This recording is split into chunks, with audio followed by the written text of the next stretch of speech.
berkembang secara bertahap, yakni tak mungkin baginya berevolusi. Satu lagi yang tak boleh dilupakan, rambut getar tidak berguna jika bekerja sendirian. Rambut getar harus bekerja sama dengan lapisan lendir demi melindungi jiwa manusia dan mencegah masuknya benda-benda asing. Jika ditelaah lebih seksama, lendir juga sebuah keajaiban penciptaan. Lapisan lendir itu agak tipis. Di layar, Anda bisa melihat sebatang mistar 30 cm. Kini, perhatikan 1 mm saja dari mistar itu. Lalu, bagi 1 mm itu menjadi 600 bagian. 1/600 dari 1 mm adalah angka teramat kecil yang tak terbayangkan manusia. Inilah ketebalan lapisan lendir yang melindungi kesehatan Anda. 1/600 dari 1 mm.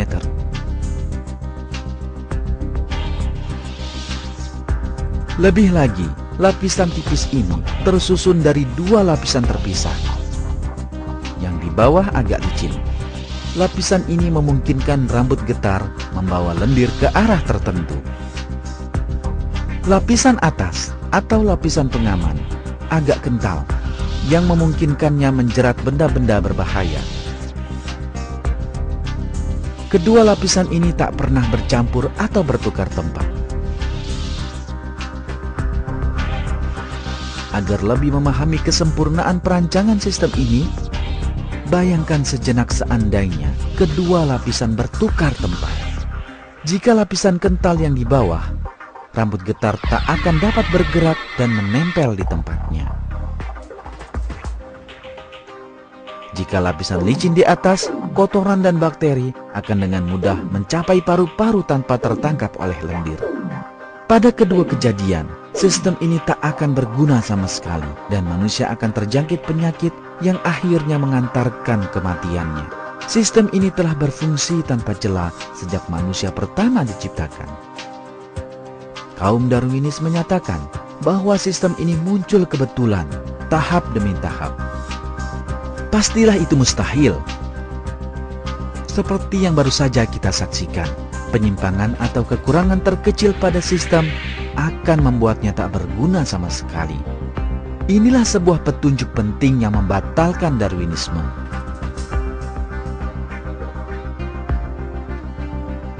Rambut getar yang melayani Anda siang dan malam, lendir yang rancangan khasnya sangat istimewa, dan rancangan aerodinamis di dalam hidung, semua membuktikan satu kebenaran amat penting.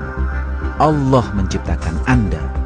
Kehebatan dan rancangan yang nyata pada tiap bagian tubuh Anda adalah bukti-bukti kekuasaan Allah. Di dalam satu ayat, Allah berfirman,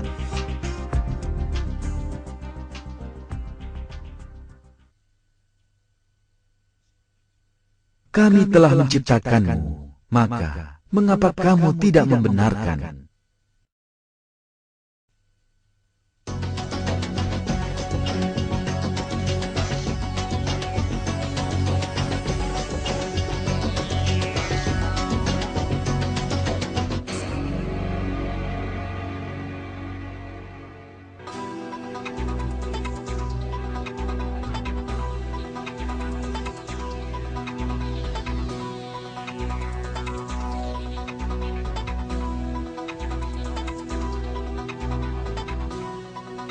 Bagian terpanjang dalam perjalanan ke paru-paru adalah tenggorokan. Susunan tenggorokan adalah satu lagi contoh rancangan sempurna dalam tubuh manusia. Dinding-dinding tenggorokan ditunjang oleh gelang-gelang tulang rawan berbentuk C. Ini memungkinkan pergerakan ke berbagai arah. Jika tenggorokan terbuat hanya dari daging, kelembekan yang dihasilkan akan menyebabkan penyumbatan selamanya. Itu membuat kita mustahil bernafas. Jika tenggorokan terbuat dari sesuatu yang sekeras tulang, besar kemungkinan gerakan kita akan terbatas.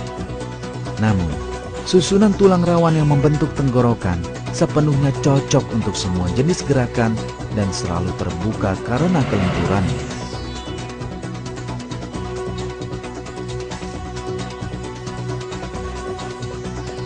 Ada rancangan amat istimewa lain tepat di pintu masuk tenggorokan. Rancangan ini menyelamatkan hidup kita setiap menelan sesuatu. Mengapa begitu?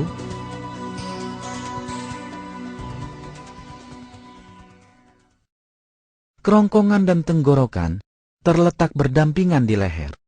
Karena itu, orang boleh berharap bahwa saat makan, seperti yang sedang saya lakukan,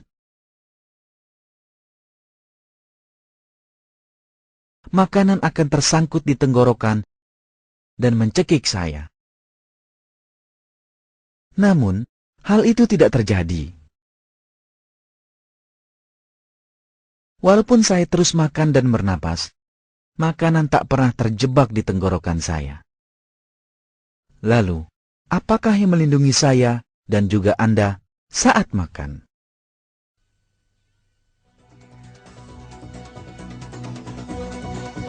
Ada katup kecil dari tulang rawan lentur yang disebut katup nafas tepat di jalan masuk tenggorokan. Katup ini otomatis menutup jalan masuk ke tenggorokan saat kita menelan. Selama ribuan kali makan yang telah Anda nikmati, sejak bayi hingga kini, Anda telah menelan berpuluh ribu kali. Dan setiap kali, katup kecil ini menutup jalan masuk ke tenggorokan Anda tepat pada waktunya. Walaupun Anda tak menyadari kehadirannya dan tak bisa mengaturnya, katup kecil ini telah menyelamatkan hidup Anda dengan menutup jalan masuk ke tenggorokan tepat pada waktunya.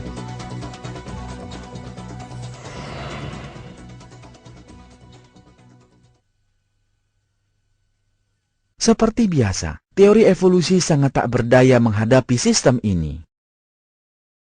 Mustahil bagi sistem sepenting ini, yang ketakhadirannya berarti maut bagi jiwa manusia, tak sengaja muncul tahap demi tahap. Jika tidak ada sistem itu, manusia akan tersedak pada kali pertama menelan. Maka, inilah bukti lain bahwa Allah menciptakan semua keistimewaan yang dimiliki manusia.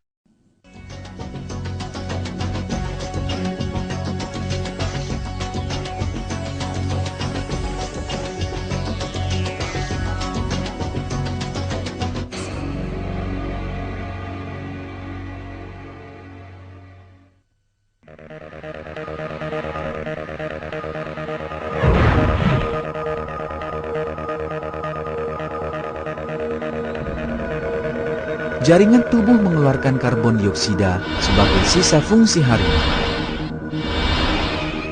Karbon dioksida ini dikeluarkan dari jaringan oleh darah. Darah yang berkarbon dioksida adalah darah kotor.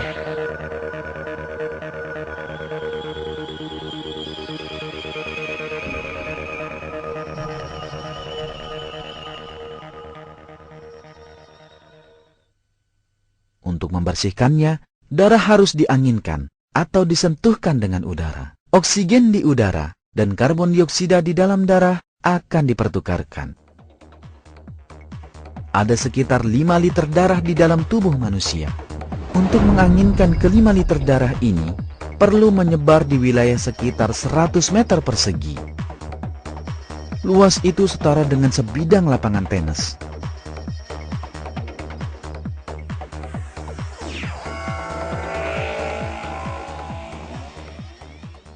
Siapapun yang menyaksikan film ini memiliki wilayah seukuran lapangan tenis yang dimampatkan ke paru-parunya. Oleh kehebatan tiada tara penciptaan Allah. Paru-paru.